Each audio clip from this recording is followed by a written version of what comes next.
Hey everyone, I'm Sara Arrhusius and you're watching the Permanent Rain Press. Hi everyone, it's Chloe with the Permanent Rain Press. Today I am so excited to be joined once again by Sara Arrhusius. How are you? I'm good, thank you. Thank you so much for bringing me on here. It's a privilege. It's such a privilege to be speaking with you. Your work in season 1 of Young Royals was phenomenal. You got to come back, work again on season 2, which we will dive into in just a moment. But I saw on Instagram that you recently led an Intimacy for Actors workshop with the Intimacy Collective. How was that session? Oh, so like I reflect when I went to the workshop, I realized that I hadn't prepared anything. So it was so like it was like because now it's 3 years into this. Oh, it's 3 years into this, and I have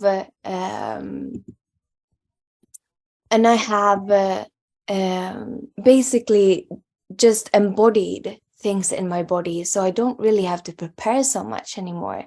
I wasn't nervous. I didn't know how many people were coming. I just yeah. I mean, it's fantastic to have your profession in your fingertips. So what was amazing with that was, of course, like meeting all the actors and yeah, and seeing how this workshop, grew out of itself almost meanwhile we were working. So thanks to all the actors who joined. Yeah. Are you learning more about yourself constantly as an instructor and advisor in intimacy coordination, the more kind of workshops that you lead and put on? Yeah, I think so. But I have a lot of experience of facilitating workshops from before. But I think what is the experience that I take with is how different exercises land and how to plan things in order to get a certain result, while holding space. So yeah, and but what surprises me is that it's very similar. It's very much students in Mumbai are very similar to students in Sweden when it comes to training actors. So but of course, like, it's a different thing teaching in a different language. The humor can be slightly different. You yourself will learn more because you will meet new people, just so yeah. It's picking up on all the different like cultural nuances, and I'm sure that you're getting used to it, and I'm glad that the Intimacy Collective is still going strong and helping to bring this profession to the forefront. Now, it's not often that you get to return as an IC to a project. You work so closely with the Young Royals cast and crew in season 1. How did this affect your mindset and approach going into the new season?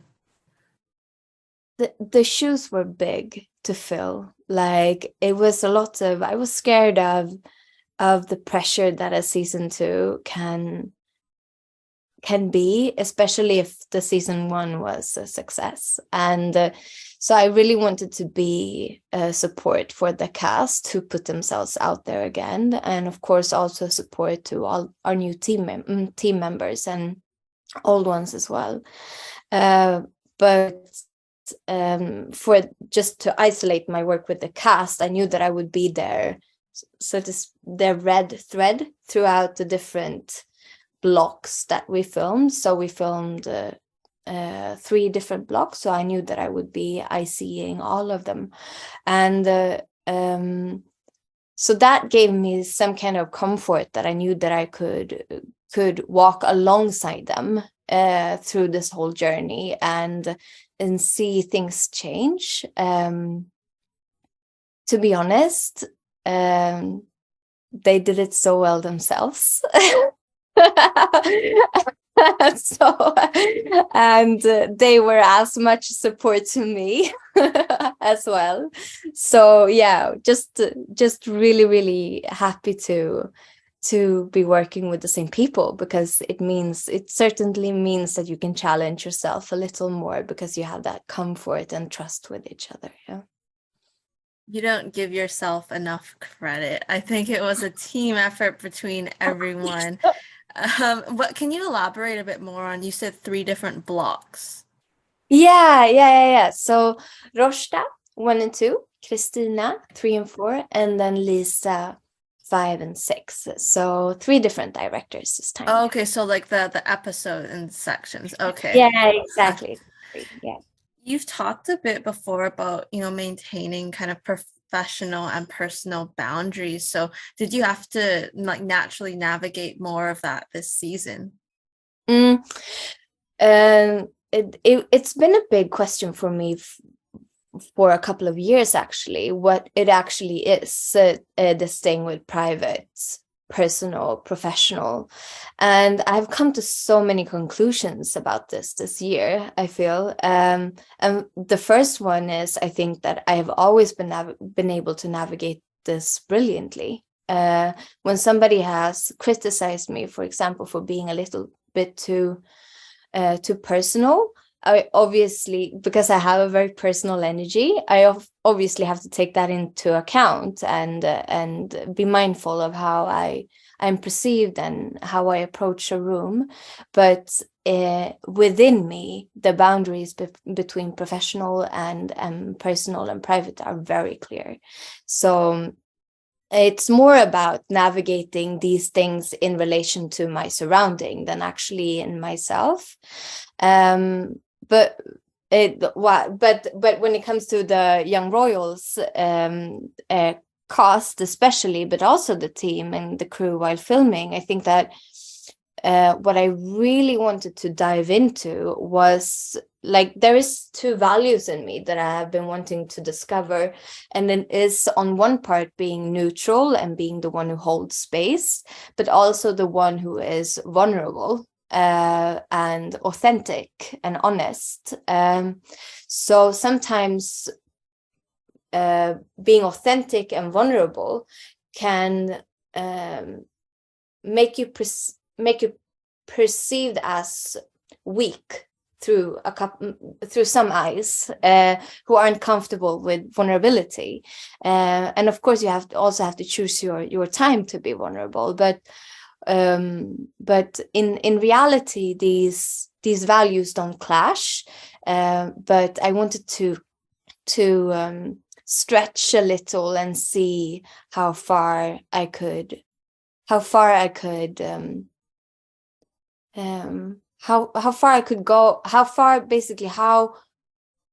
where my limit was drawn in these things, and how my vulnerability and my authenticity or my neutralness or holding space, where these things started collide and go in conflict with each other, and when they could exist in the same space. You did post on Instagram about like challenging yourself to the edge and beyond, so I imagine that's kind of where you're going with this, without getting into the too nitty-gritty personal. What kind of challenges did you kind of face and have to overcome throughout filming of season 2? I think that for me, oh wow, I hadn't prepared this answer, but it just came from me right now. It is definitely my self-worth and my value. So as an IC, I have always been very keen on getting feedback from my colleagues. But entering into season 2 this year, I had a very long break. I had been doing a lot of studies in different fields within intimacy coordination that I'm interested in. But I had also, here comes the personal, which some people might be uncomfortable with, but I'm not. I had also separated from a long-time partner. So I was in my private space, in a very fragile space, and I was at the same time blossoming as a person. So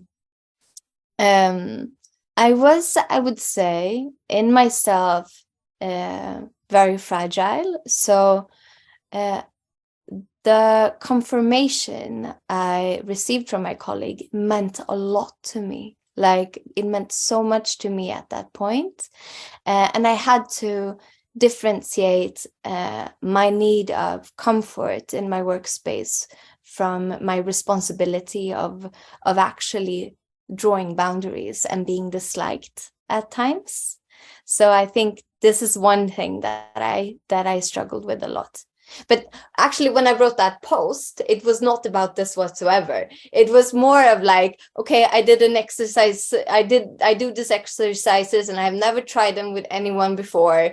And now this cast they're doing all these exercises, and we're discovering them together. And I don't really know where we're going with this, but we're discovering it together. So it was more of a, it was a very concrete thing. But the depth of your question is that first part.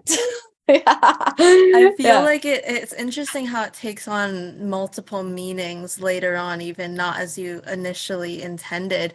So to talk a bit, we'll go into maybe some of the exercises that you've introduced and brought on this season, but how much preparation did you do in pre-production? So I received the scripts in quite early on, maybe in November or December, I think. And of course, at that point, I was in contact with Lisa, and it was, for me, it was like, reading a new version of my favorite book. Like, I was just like all absorbed in the drama of season 2, messaging Lisa at the same time. But and later on, I gathered the cast with intimacy scenes at my place. We had dinner. We went through like power dynamics and consent again. And we, discussed fears of like the upcoming season. And we discussed connected basically as colleagues.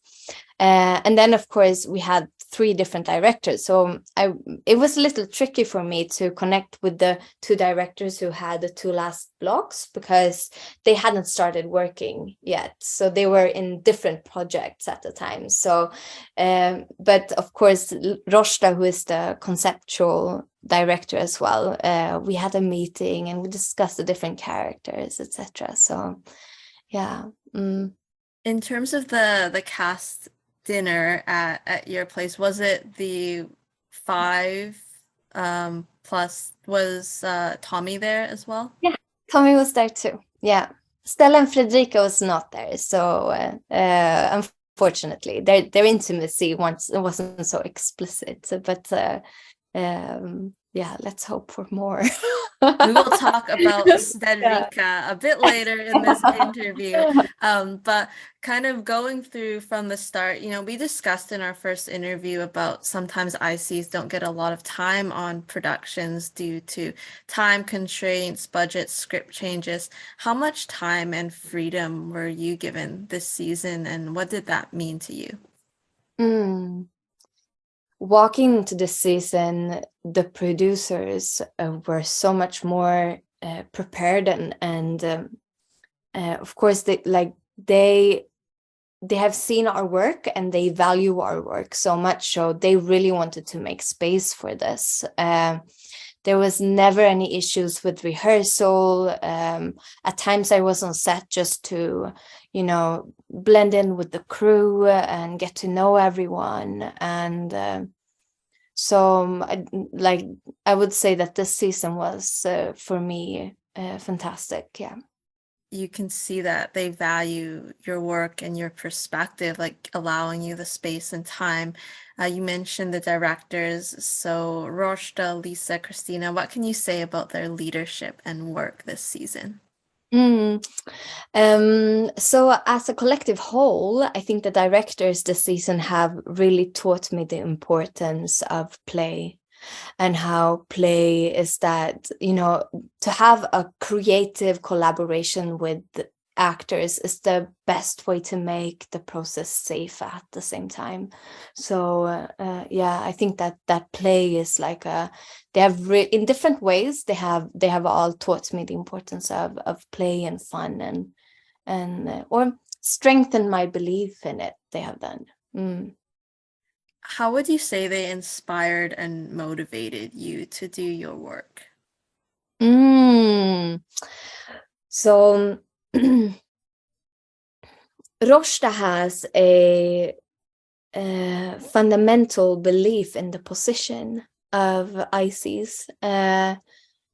She's really supportive of the work, and she's very aware of the difficult power dynamics that can occur on a set and between people.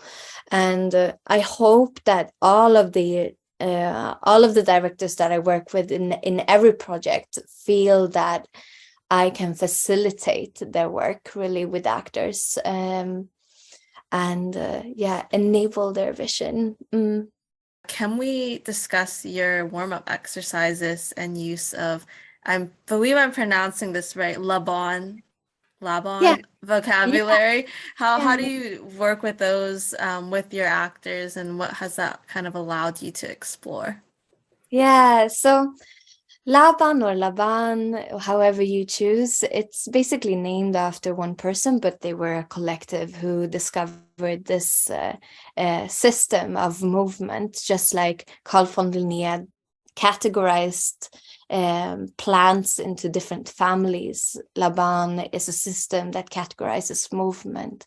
So it creates a vocabulary that you are able to explore together, and you can communicate about movement in a new way if you learn this.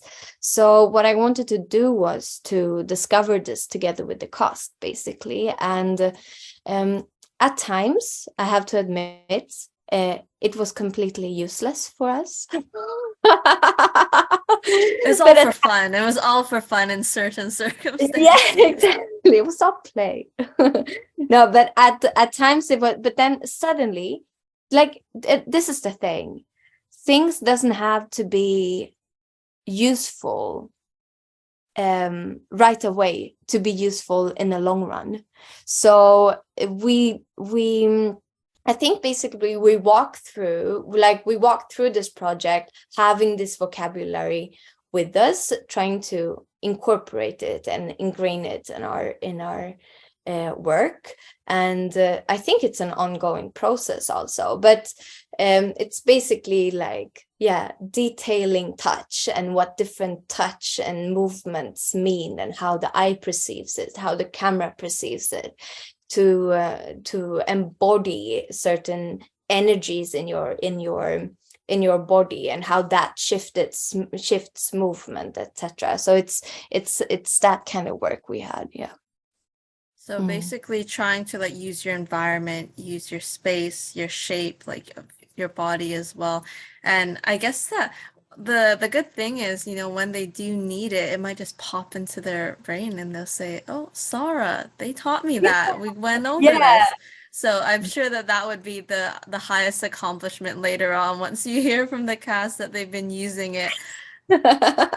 Yes, so true. Yeah, that would be a dream. Yeah. You work more closely with Frida and Malte in season 2. So I wanted to start with Frida because almost immediately Sara has a scene where she is masturbating. She's touching herself after calming August down from a panic attack.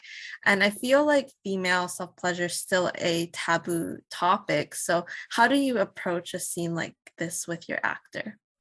Right. So me and Frida, we spoke about it. I mean, the director, of course, spoke about it, and then me and Frida, and we had a lot of Laban talk actually about this to find Sara's movements in this and Sara's response.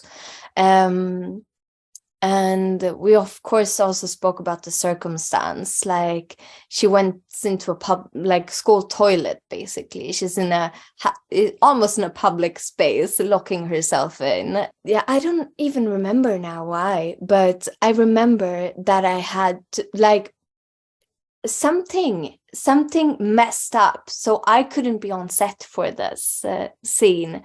So I think they simplified the scene a lot, and they choose to go a little different route, but it is definitely a scene that is challenging for actors to do very often, and especially since you don't have that play with your co-partner, but you only have yourself to rely on and expose, basically.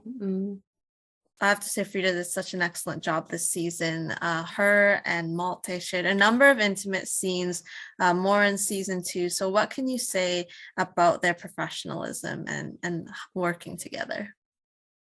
Wow, it's what can I say? Like, it's dream colleagues to have. It is so respectful and intuitive and listening, and yeah, it's a lot of like discovery and play with them when we work together, and even me as an IC they have so much of patience with me.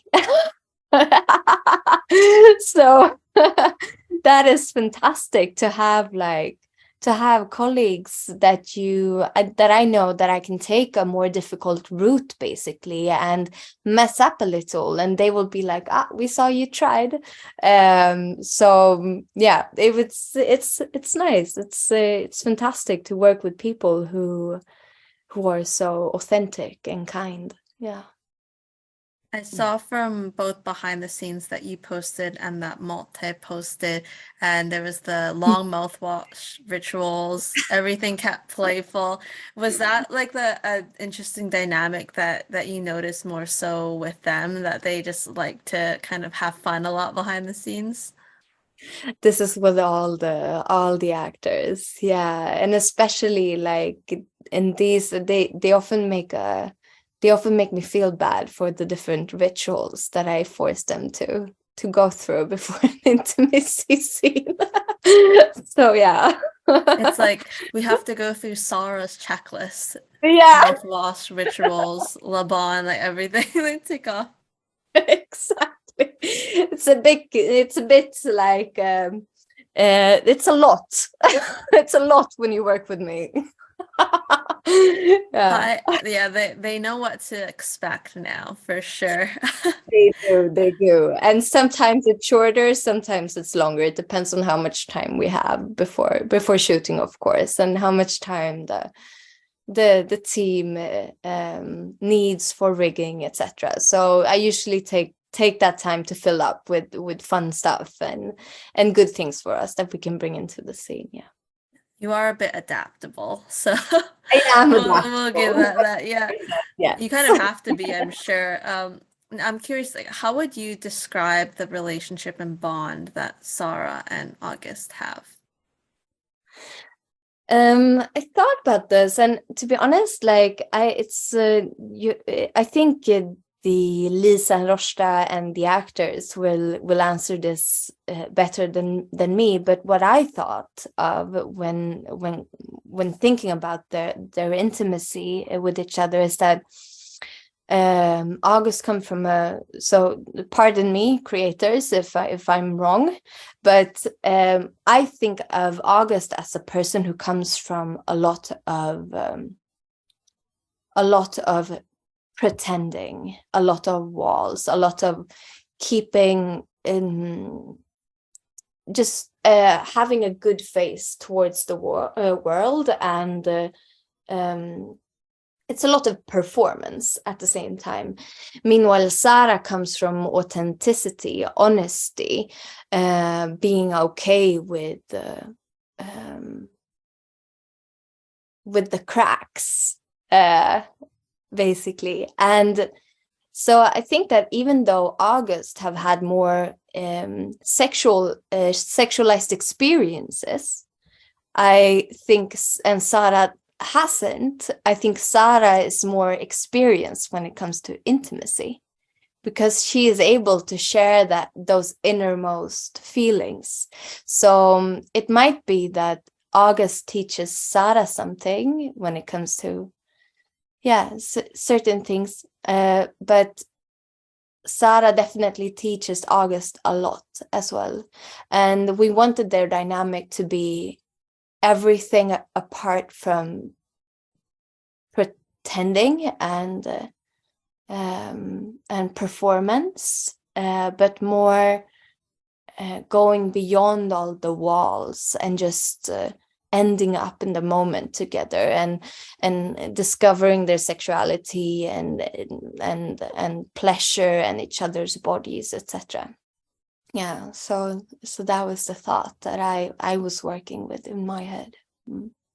Thank you for sharing that insight. I love to hear your thoughts because, as you mentioned, it could be a little different from what the creators imagine. But that being said, I feel like you also need your own interpretation when you're working with the actors, because you need to go off a mood or what you want to portray in a specific scene.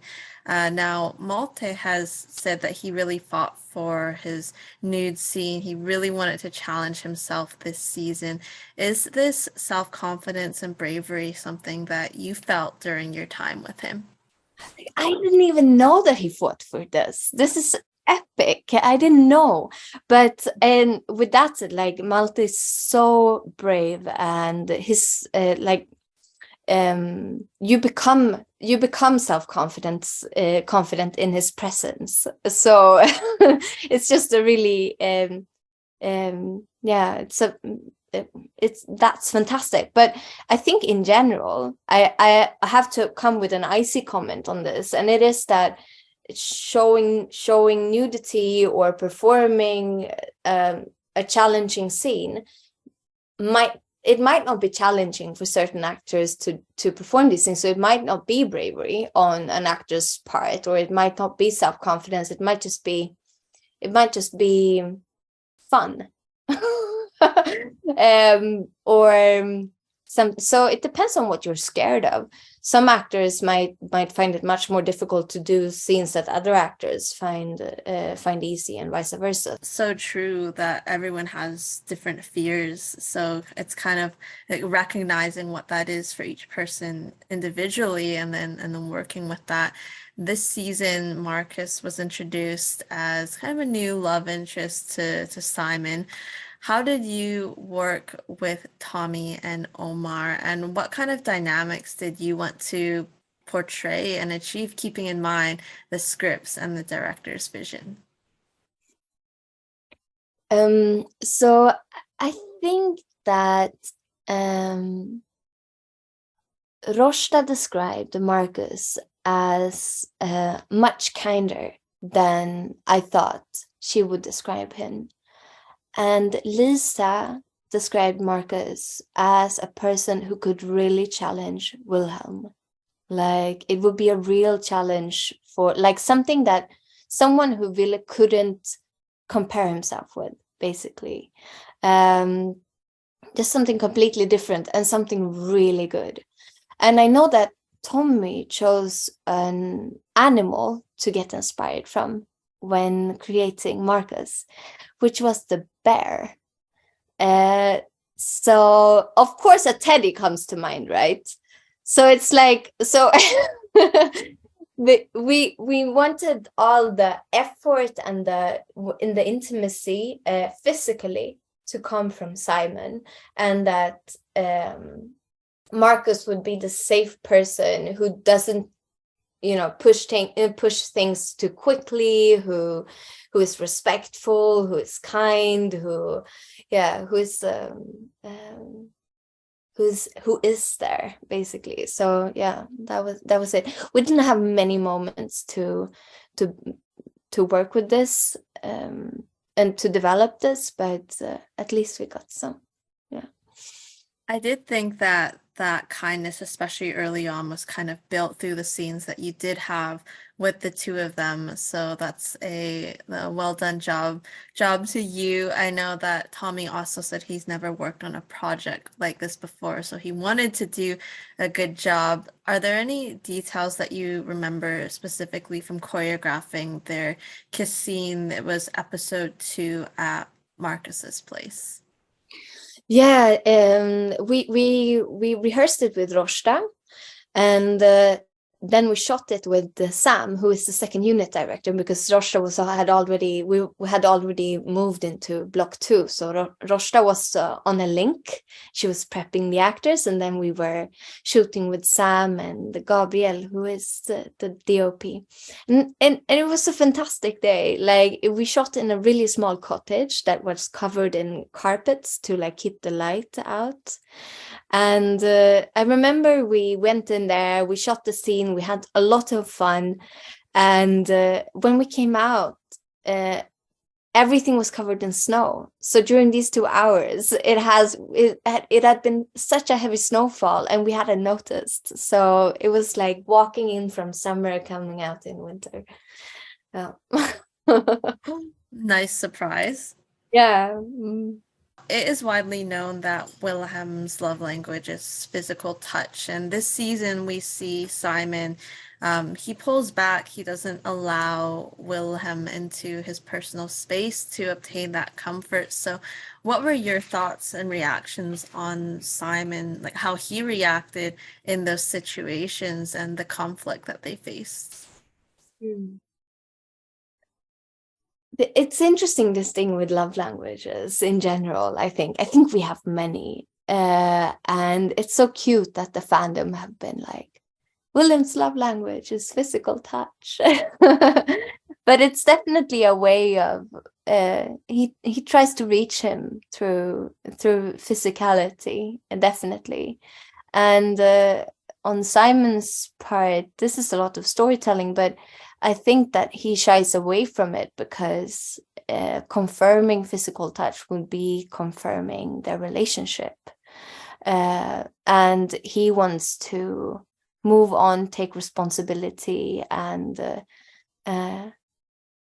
but he doesn't. He can't really. But that's his wish, and I think that when it comes to like what happens in the later episodes, basically, I think actually that Ville acts and is in a way that actually Simon perceives as real love. So and that this is one of the conflicts, right? That they both want to be seen by each other and want to be understood by each other, but feel misunderstood and disrespected. So what they needed as in form of love was not physicality at the moment, but rather something more emotional or intellectual, or some kind of action that changed or made them feel seen. We do see them kiss at the masquerade ball at the end of episode 4. What kinds of emotions and nuances did you want to focus on? Because that was like the first intimate reunion between the two of them this season. I remember that Lisa had like described it in a way in the script that like it was so beautiful. Like I could really imagine this in my head, like the lightning and and it became a little different. I love how it turned out. Like so Edvin and Omar wanted to walk it through a little before the scene. So we actually had a situation where one of the actors was feeling sick, so we shifted their scene before the kissing scene. So because we shifted the scene before, we got a little more time to like think about this scene.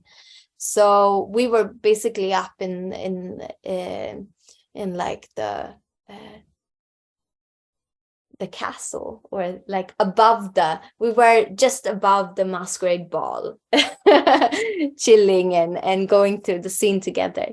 And we wanted to create like a movement where they were moving towards each other without the hands touching. So just the bodies touching before the hands and then placing the hands afterwards. We were just intrigued by that. We were discovering what that could create, if that could create suspension and build and create like layers into the physicality in the scene. But we had a lot of good footage actually that I wish I could show you all of it. I'm sure there's so many like B reels and what else C footage that could be out there. Whose idea was it to kind of have these shorter kisses versus like one longer kiss? It must have been the actors. Actors are they're behind all the genius in this. I'm just facilitating.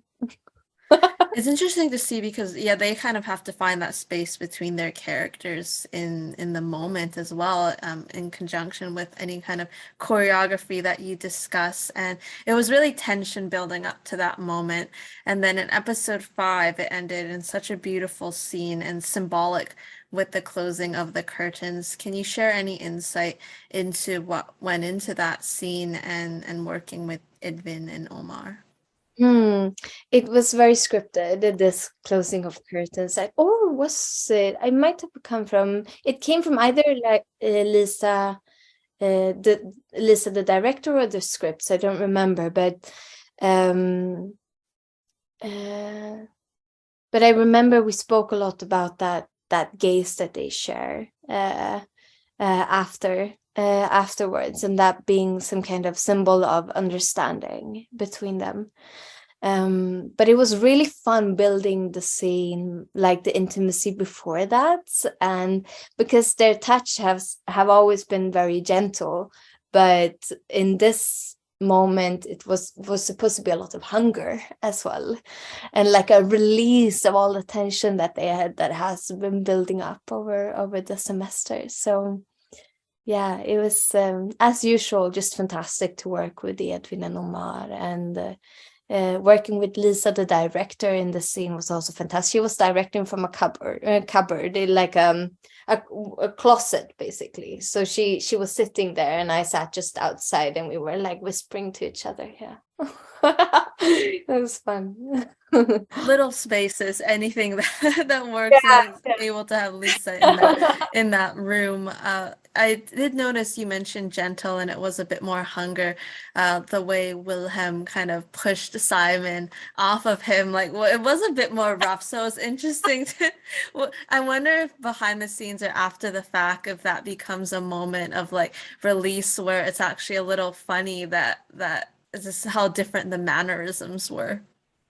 So exactly this push we had to take. We were actually grabbing that separately as well. So I think what ended up there was like, let's try a little more like aggressively or something. And then we had exactly that movement with the camera, and the actors were maybe not even playing with their faces, but just just to get that movement in camera. So, and things were falling, and so there's a lot of cheating in filmmaking, to be honest. And it's a small space, it's a small room, so things are bound to happen. In terms of collaboration, like, do you feel from season 1 to season 2 that with Edvin and Omar and their scenes as Wilhelm and Simon, that it has become a bit more collaborative in terms of them sharing ideas with you and playing off that? This dynamic was always there with them. Like it could not be better, and because it's already such a privilege, and it could just not be better than it always have been. It's like that enhanced creative energy, like it just keeps leveling up. For the scripts, when you got it and saw that Wilhelm and Felice's character shared that moment, were you surprised? I was so surprised. It was like this. Oh, no. That was probably the moment that I sent a message to Lisa, the writer. So what have you done? So, but it's a nice human scene. Yeah, it's very human. Tell me about the role that kind of consent played in that scene, given their characters' relationship.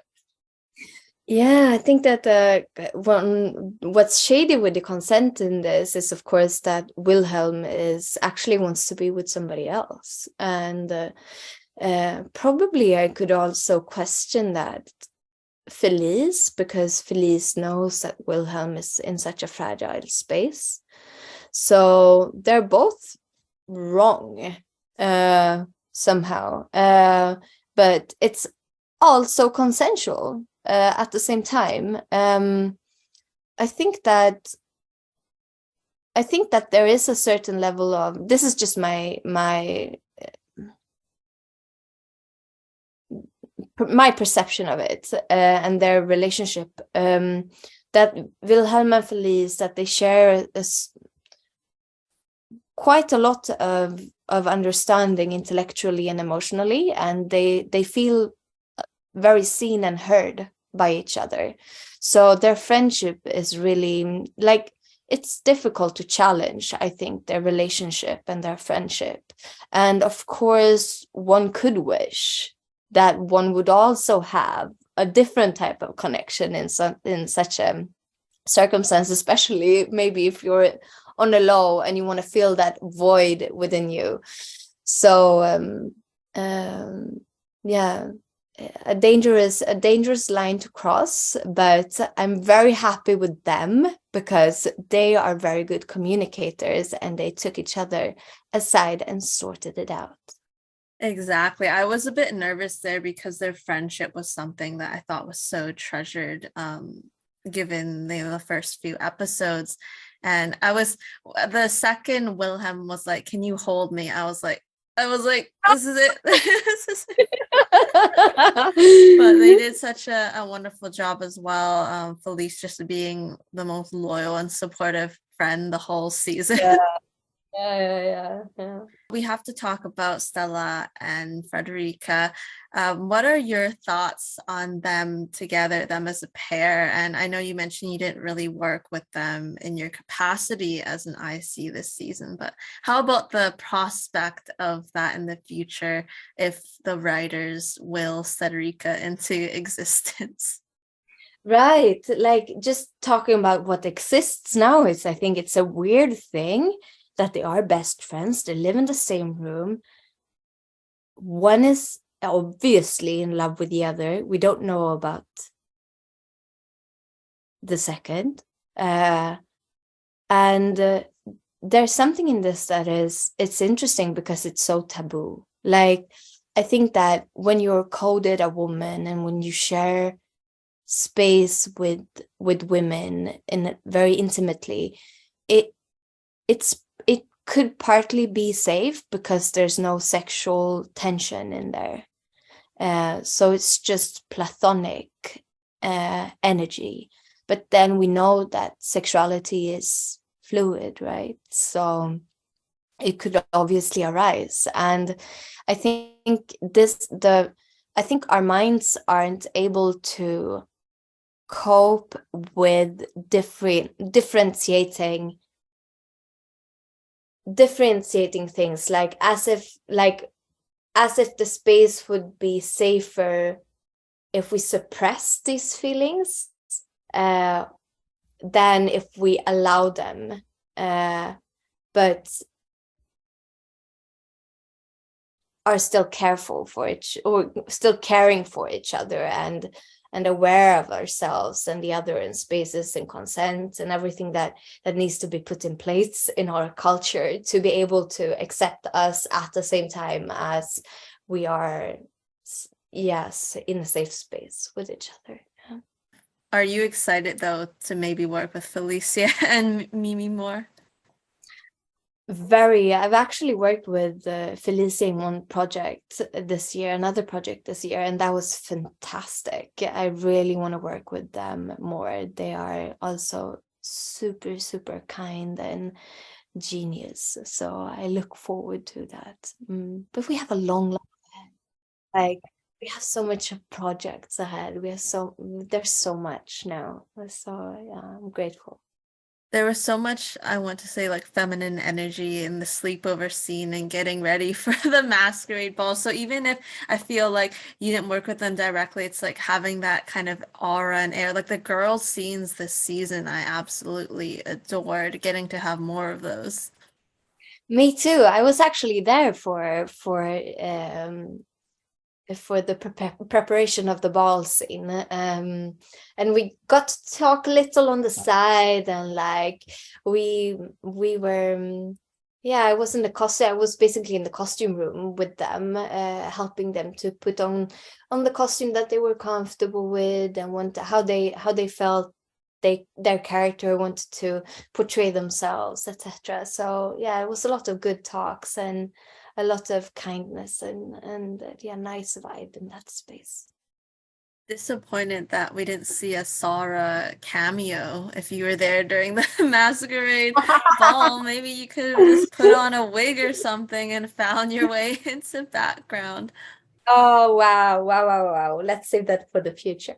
There'll be like a little Easter egg that fans can pick you out and spot you. Yeah.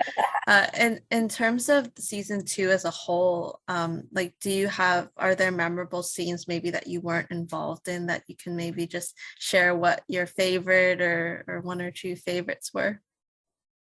Favorite scenes. Hmm. Or just memorable in general. It doesn't have to be I'm sure that with anything, favorite scenes kind of shift and change throughout different perspectives. It does. And it's always, I think it's always the vibe that you have while shooting them as well uh, that is special. And that you take with you. But I remember when we were, I don't even remember when this was, but I remember the sun had just started warming our skins in Sweden. So it was like the first spring sun, and we were shooting outdoors, and I was in the castle, and the crew and the cast was outdoors basically, on the yard, and they were just in their like morning coats basically, and they weren't freezing, and they looked so happy and like relaxed, and so I think that is one of my favorite days.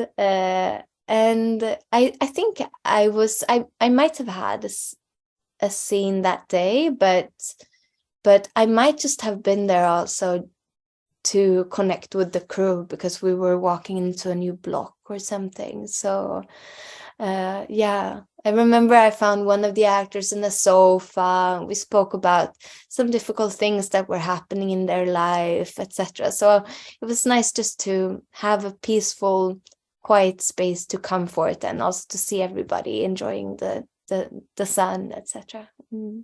What can you say about the fan support, and what kind of responses, messages have you received given season 2? It's still a bit overwhelming. Like, these fans are so loyal, even though the season hasn't been so much of romance between Wilhelm and Simon. I think that like it's so fantastic that people are still cheering for a season 3, and they're also reevaluating their view upon August, and like, you know, having discussions among each other. Like, it's so nice that characters can engage so much and that people can find each other over this. So, and of course all the fan art is just like, I don't really know how to like express my awe and my like, what do you say, my like wow, because people are so talented. And getting more curious about IC work as well, which has been one of, I think, the biggest like blessings and gifts that have come out of Young Royals and a show like this. And we will go through some tweets now. So if you have them on your phone or device, and we'll talk about what's in there. In conclusion, Simon is begging for a forehead kiss with new young royals. That is, I saw this before. It's like there all these 4 pictures. It's it did work for a forehead kiss though. Has that been recognized that there is a moment? I think this is the only moment that they have picked up on. Is there another? I know that this was a question on your Instagram stories as well, and you said that you shot a forehead and a nose kiss. So it's kind of hard to tell in the final cut. I thought it was like here or something, right? It He didn't looked have like it like was, yeah. here. So did it sneak in like a different forehead kiss? No, that was the moment. But this is the it's so I can see also in the final cut when I saw it that they have like flirted with the fandom a lot, like the sandwich thing and like the fishes and like this is new art that comes out of this. Like only the geeks will understand this. Unfortunately, the closest forehead kiss is still the August and Simon one in season 1, where that was so clear and explicit. So we need you to fight more for a more proper one between the two of them. But I love that it's also interesting to hear about, the different versions that you shoot, even something as kind of subtle as a kiss the morning after. So is it interesting for you to see the final cut as well and see what they end up going with? Yeah, it is. And sometimes since I am that red thread throughout all the blocks, I sit with a lot of information that the director might not have from like, we did this version of this, we like extended this in this scene, for example. Do you want to play on that? So it might not be in the script, or the information might not have reached them through other directors or so, but an intimacy coordinator often have that that ability to think dramaturgically also about the scenes and assist the director with all the information that they need to be able to take all the different versions that they want and would like to play with in edit.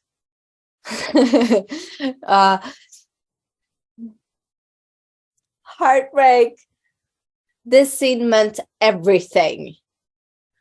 I didn't know you had pets. What's their names? They don't have names.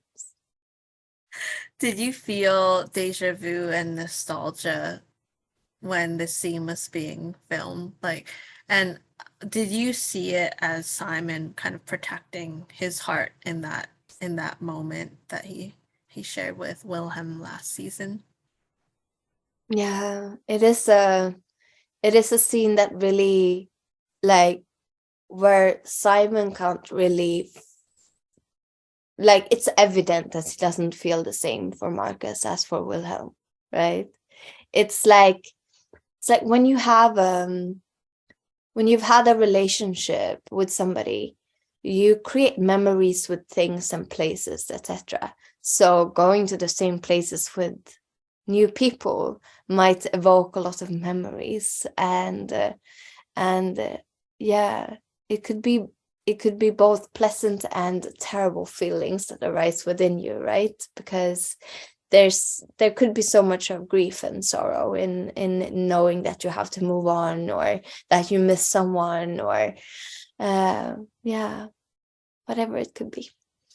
You think that maybe was a moment like of realization for him, but that being said, I feel like Simon so wanted to believe that Marcus could be, a good person for him, but yeah, it wasn't there in the same way.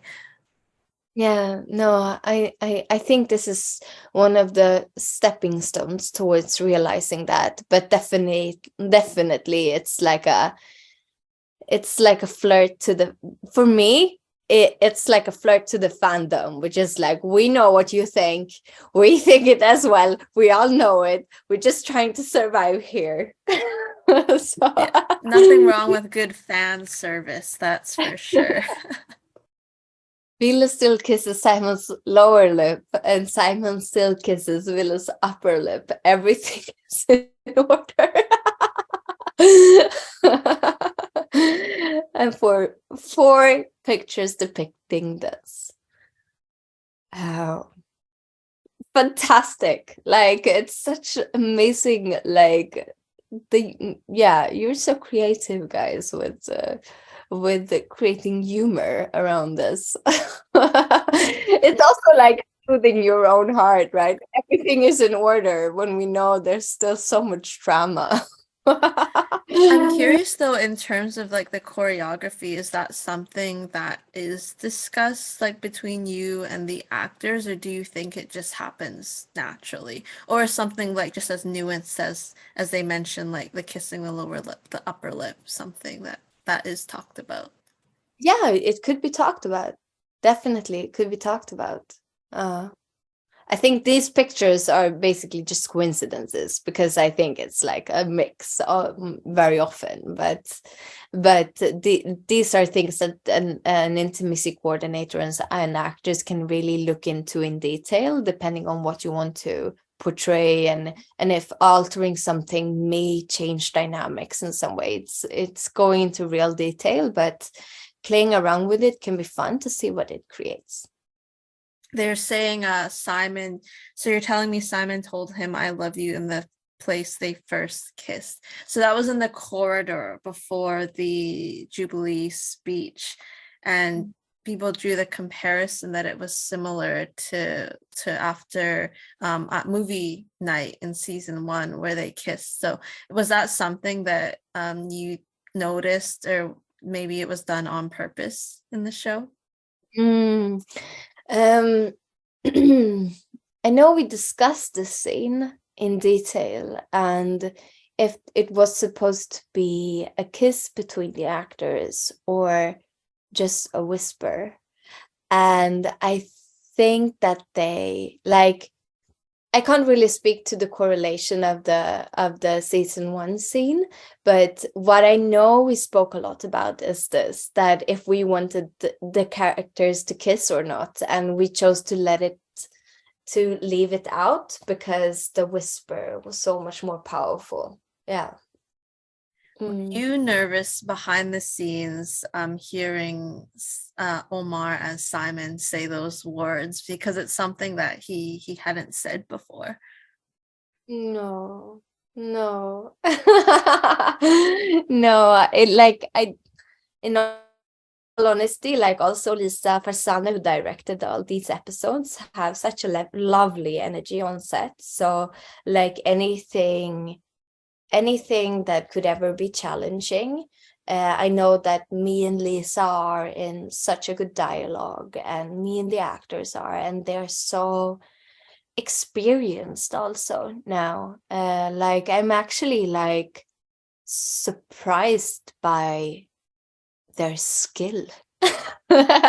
Of course, it goes so much, there's so much work behind that, and they have so much of support, and the fantastic crew with like makeup and hair and costumes, and the camera department, gaffers, like props, Brita, like there's so many people in this that creates this illusion and this world that we can dive into, and in that the actors are just delivering. They don't have much time, making mistakes, but like they deliver in every take, and that's just incredible. Absolutely, true professionals. I do have to ask you, if there is a season 3, are there any specific storylines or characters that you would look forward to seeing more of, either as an IC or just as a fan of the show? Yeah, I've already said that I think I have said too much already, but since I've already said it, I would love Stella and Fredrika, of course. Having It's a like shout it out louder for those people yeah, in the it would back. be Yeah. fantastic, right? It would be so fantastic. But let's see what happens. Let's see. Like, I don't even know what I'm gonna do next year. It might be that I'm off somewhere in Southern Europe working on something else. But if I do, I will miss these people so much, and I so look forward to if there's a season 3, because it is a nice ending also in season 2, I think. But if there's a That season might be 3, controversial because the fans just want more and more. I think I saw a tweet before about it could go 10 seasons long and it could just be like Wilhelm and Simon eating breakfast together and they would still want to watch it. wow. Wow, that's adorable. I would definitely want to do a 10 season 10. Yeah. I know they would just like grow up on the show and then it'd be like, what are we still doing here? Like, oh, maybe they just live a simple life down the road. Like, you never Yeah. know. The possibilities are endless. But I do hope if scheduling works out and if there is a season 3 that you would come back because there's just something so special about the continuity and the work that you've already done. Now, moving on, I know you have been really busy this past year. We're talking about you've been on so many productions. Is there anything that you can share and speak about? Yeah. So over this 3 years, I've been to over 35 productions, but so Young Royals was my second project and it was my first project this year. And since then I've done like almost 15, 20 more. So it is a project that follows me through my journey, and that means a lot to me. Another project that I really, really want and look forward to is working a project that I can't say anything about, but I will be working with Erika Kalmeyer again. So this wonderful, wonderful season 1 director that I miss so much. Well, there is a lot to look forward to. I know there's also The Store, Gaslight, One More Time. So there's just so many projects to keep an eye out for, and I'm excited to hear you'll be working with Erica again. She of course had her debut feature Storm, which I know is doing well. It was kind of like doing some festivals maybe. I know it had some kind of premieres, so that's so great for her. Yeah, I miss her so much. Like, she's fantastic. Mm. We have one more question for you. It's a wild card question. If you were to compete on Master Chef, what would you make as your signature dish and why? And it could either be something you cook or you bake, up to you. Oh, wow. My signature. It would be some kind of like, actually, like, I don't know why this came to mind. I should just say whatever comes to mind first, right? But you know this creme catalana, which is like it's like a creamy jam. There's a bit of like orange, and then there's like a layer on top with like it's coated with burnt sugar. And then you take a spoon and you like crack it, like, and it sounds fantastic. And when you take it, it's like a little warm, and it's like it's just fresh and creamy and cracky, and just what I like. Have you made it before? You've made it before. No, I never made it before, but I have to learn. You have to learn now. You have to get started because if Yeah. this happens, you actually have to make this. Because this is the dish that represents my whole self. Now all you have to do is perfect the recipe. But Yeah. I think in we call it kind of like a creme brulee. That's what we call it there. Yeah, but with the crackling top, yeah, so good. Good choice. Good choice. That is all I have for you, Sar. Thank you so much for taking the time to catch up. Thank you so much. It's my joy, really. It's like a therapy session. Oh yeah, and the length is definitely like a session, but we're so happy to have you and hope to have you back again soon. But until then, you can catch Sara's work in Young Royals season 2. Lots of upcoming projects by them that you can keep an eye out for on Instagram. I believe it's just at Sara.Arrhusius, I think. Yes. Okay, absolutely perfect. And hopefully more behind the scenes if they're willing to share, but of course, keeping some moments to themselves. That's all I have. Thank you for watching, and we'll see you next time. Thank you.